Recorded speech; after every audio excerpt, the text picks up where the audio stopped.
ମୋ ନାଁ शेख बशीर अली। आज जो मिश्रण पर्व होता बीजेडी बर्तमान कांग्रेसर हारारी 700 कर्मी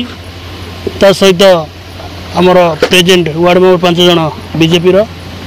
आउ 20 जन पूर्वतन वार्ड मेंबर तेणु समस्ते आसी विधिवत भाव में बीजेडी दल आज जोगदेले ना। बर्तमान गोटे कथा हूँ मुख्यतः बर्तमान निर्वाचन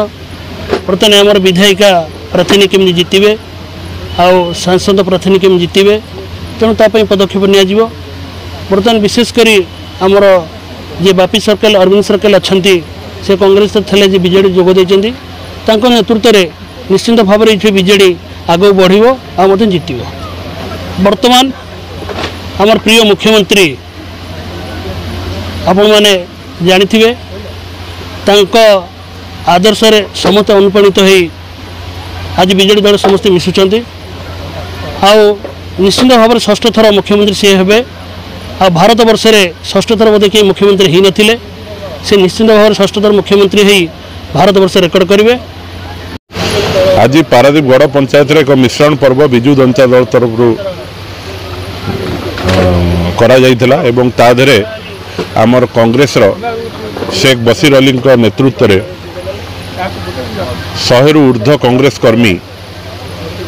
आज दल रे विजु जनता दल रे मिशिचंती एवं पारादीप गड़ पंचायत 5 जन वार्ड मेंबर मिशिचंती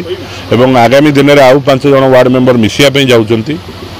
आपण माने जानिथिबे 2019 निर्वाचन में 2150 भोट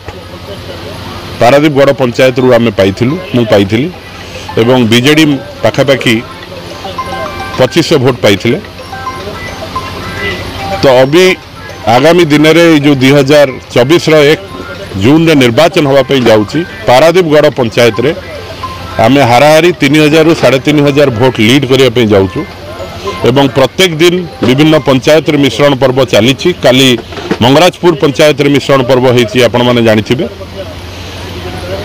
एवं 1 जून रे आपण माने जो भोटिंग हम 4 जून रे आपण माने देखिबे जे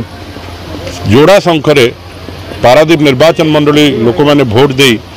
आम एमपी कैंडिडेट एवं एमएलए कैंडिडेट उभय को जितैछंती एवं षष्ठ थर श्री नवीन पट्टनायक मुख्यमंत्री शपथ निश्चित ग्रहण करेंगे।